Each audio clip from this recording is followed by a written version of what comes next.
দুটা গুৰুত্বপূৰ্ণ বিষয় লৈ পেলাই আমাৰ বডোফা কালচাৰেল কমপ্লেক্সৰ প্ৰেক্ষাগৃহত এই সভাটো আয়োজন কৰা হৈছে। এটা হ'ল আমাৰ এইটো গুণ উৎসৱত আমাৰ বিটিআৰ অঞ্চলৰ 3খন যি ডিষ্ট্ৰিক্ট আছে তাত ৰিজাল্টটো আসামৰ কম্পেৰিজনত খুব ভাল নহয়। তো সেইকাৰণে আমি পৰ্যালোচনা কৰিবলৈ শিক্ষামন্ত্ৰী ডাঙৰীয়াক আমন্ত্ৰণ কৰি আনিছোঁ আৰু আমাৰ 4খন জিলাৰে চি আৰু ডি কেটেগৰী পোৱা বিদ্যালয়ৰ শিক্ষকসকল, প্ৰধান শিক্ষকসকল আৰু SMCৰ প্ৰেছিডেণ্টসকলক আমন্ত্ৰণ জনাই আনিছোঁ আৰু ইয়াৰ মাজত ইণ্টাৰেকশ্যন হৈ আছে। মই আশা কৰোঁ যে এইটো ইণ্টাৰেকশ্যনৰ পিছত আৰু আমিও মাইক্ৰ' লেভেলত কিছুমান কাম কৰিবলৈ হাতত লৈছোঁ। ইয়াৰ পিছত আমাৰ ছিটুৱেশ্যনটো ইম্প্ৰুভ হ'ব। কিন্তু বিটিআৰৰ ক্ষেত্ৰত বিটিআৰ বুলি যদি আমি কম্পেয়াৰ কৰি এনালাইচিছ কৰি চাওঁ, আগতকৈ বহুতখিনি ভাল হৈছে ৰিজাল্টটো। কিন্তু অসমৰ যিহেতু ৰেংকিঙত আমাৰ তলত আছে, সেইকাৰণে স্পেচিয়েলি আমি কাম কৰিবলৈ হাতত লৈছোঁ। ছেকেণ্ড কথা হৈছে আমাৰ এতিয়াও মানে প্ৰায় 600খন বিদ্যালয়ত ছিংগল টিচাৰ আছে। ছ' আমাৰ SIও অহাৰ পিছত 30 তাৰিখত টেট হৈ গ'ল। ইয়াৰ পিছত আমি আশা কৰিছোঁ যে সেই ছিংগল টিচাৰখিনি আমি অতি শীঘ্ৰে ফুলফিল কৰিব পাৰিম আৰু তেতিয়া অলপ ছিটুৱেশ্যনটো ইম্প্ৰুভ হ'ব।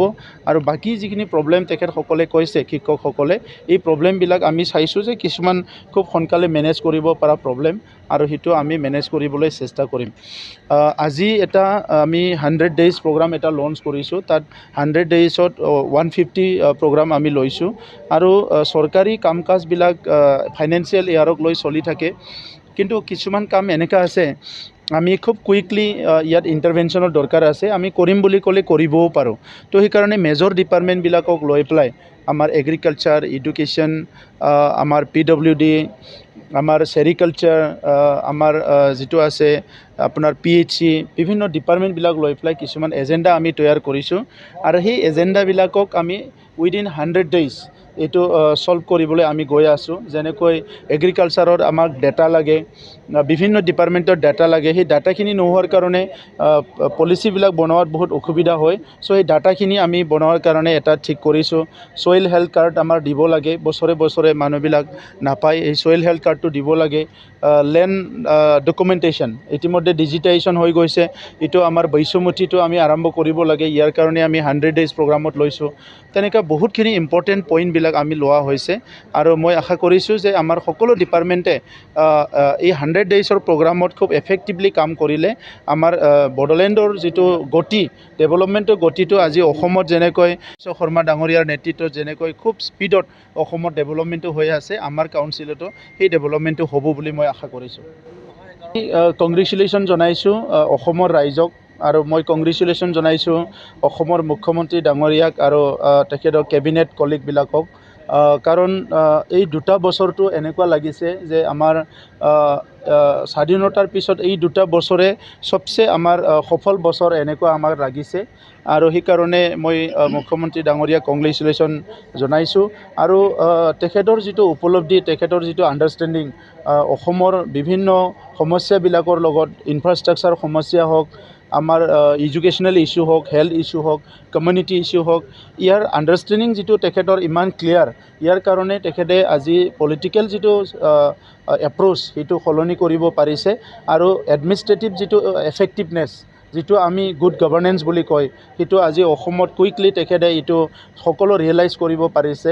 সেইটো বহুত ডাঙৰ এচিভমেণ্ট আৰু বৰ্তমানৰ চৰকাৰখনে আমাৰ ৱেলবিং, যিটো ছ'চিয়েল ৱেলবিং বুলি কয়, আমাৰ যিবিলাক ছিনিয়ৰ চিটিজেনৰ কাৰণে, আমাৰ গৰীবসকলৰ কাৰণে, আমাৰ ফিজিকেলি চেলেঞ্জসকলৰ কাৰণে, তেনেকুৱা ইউথছৰ কাৰণে, ষ্টুডেণ্টৰ কাৰণে, সকলো শ্ৰেণীৰ কাৰণে আজিৰ চৰকাৰখনে চব কম্প্ৰাইজিং অল ইছ্যুজ, অল চেলেঞ্জেছ কাম কৰি আছে আৰু ইমান ভালকৈ পলিচিবিলাক বনোৱা হৈছে যে ছাষ্টেইনেবল এটা চেঞ্জ অনাৰ কাৰণে সেইটো আমি শলাগ ল'ব লাগিব আজিৰ সময়ত। আৰু সেইটো অকল আমিয়ে নহয়, সমগ্ৰ ভাৰতবৰ্ষই এইটো শলাগ লৈছে আৰু সেইকাৰণে আজি আপোনালোকে দেখিবলৈ পাইছে মুখ্যমন্ত্ৰী ডাঙৰীয়াই অসমৰ ইছ্যুবিলাকৰ লগত ব্যস্ত থকাৰ ভিতৰত লগতে সমগ্ৰ ভাৰতৰ কিছুমান ইছ্যুবিলাকৰ লগত তেখেতে আজি ব্যস্ত হ'বলৈ বাধ্য হৈছে আৰু কেন্দ্ৰীয় লিডাৰশ্বিপে সেইটো আজি কৰিছে।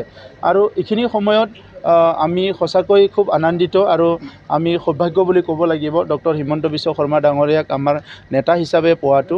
ছ' সেইকাৰণে মই আশা কৰোঁ মই ঈশ্বৰৰ প্ৰাৰ্থনা কৰোঁ যে তেখেতৰ সদায় শাৰীৰিকভাৱে যাতে ভালে থাকে আৰু আমাক তেনেকুৱা নেতৃত্ব দি পেলাই আমাৰ সমাজখন দশকৰ পৰা দশক ধৰি যিবিলাক সমস্যাত জৰ্জৰিত হৈ আছিলে, আমাৰ অঞ্চলবিলাক যিবিলাক সমস্যাৰ লগত জৰ্জৰিত হৈ আছিলে, ইয়াৰ পৰা সকলোকে উদ্ধাৰ কৰি এটা নতুন অসমত যিটো লৈ যাব বিচাৰিছে, যিটো নেকি বিকশিত অসম আৰু ভাৰতৰ ভিতৰতে শ্ৰেষ্ঠ অসম, তাৰ এই যাত্ৰাত আমি সকলো অংশীদাৰ হ'বলৈ, আমি সকলো সাক্ষী হ'বলৈ আমি সকলো ইতিমধ্যে গৈ আছোঁ। আৰু সেইকাৰণে UPPL হিচাপে আমি খুব আনন্দিত হৈছোঁ আৰু UPPL হিচাপে আজি এলায়েন্স টিমত থাকি কাম কৰি পেলাই আমি খুব আনন্দিত হৈছোঁ আৰু অনাগত দিনত অসমৰ আৰু বহুত ডেভেলপমেণ্ট হ'ব, এইটো ইতিমধ্যে প্ৰমাণ কৰি দিছে মুখ্যমন্ত্ৰী ডাঙৰীয়াই। সেইকাৰণে অসমৰ ৰাইজক মই অনুৰোধ কৰিছোঁ যে আজিৰ যিটো ডেভেলপমেণ্টৰ যাত্ৰা, ইয়াত সকলো অংশীদাৰ হওক আৰু সকলো আগবাঢ়ি আহক আৰু মুখ্যমন্ত্ৰী ডাঙৰীয়াৰ যিটো মিছন আৰু ভিজন, এইটো সকলো ৰিয়েলাইজ কৰি পেলাই ইয়াত যদি সকলো আগবাঢ়ি আহে আৰু সমৰ্থন কৰি যায়, তেনেহ'লে অসমখন কুইকলি আমি যেতিয়া বহুত কথা ভাৰতৰ পাতো আমি অমুক ৰাজ্য ডেভেলপমেণ্ট, অমুক ৰাজ্য ডেভেলপমেণ্ট। नोंथाङा सानाय सुनाय बेरामनि जेंनायाव दं नामा? जुदि नोंथाङा देहायाव सानाय सुनायजों भुगिनांगासिनो, अब्ला नोंथांनि थाखाय गोजोनथाव खौरां। नोंथांनि थाखाय दं SI निउर' थेरापि सेन्टार। बे थेरापि सेन्टाराव नोंथाङा गोरलैयैनो सानाय सुनाय बेरामखौ फाहामथाय लानो हागोन।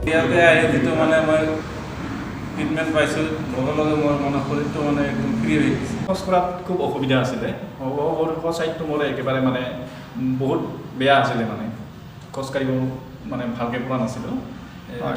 ইয়াত মোটামুটি 3 দিন আহিয়ে মই ভালকৈ খোজকাঢ়িব পৰা হৈছোঁ।